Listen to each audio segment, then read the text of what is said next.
So with that, what is your evidence for God? Excellent. So, what languages? I got you. What languages do you speak? Hebrew and English. Nice. Okay.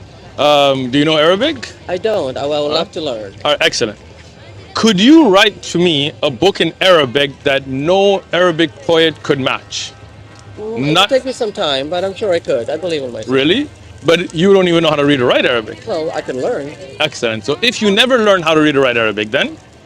If I never learn, then I could probably ask GPT to help me, I suppose. Excellent. So let's do this. AI, I suppose. I mean, Let's do this. Anything's possible. Okay. Let's test something.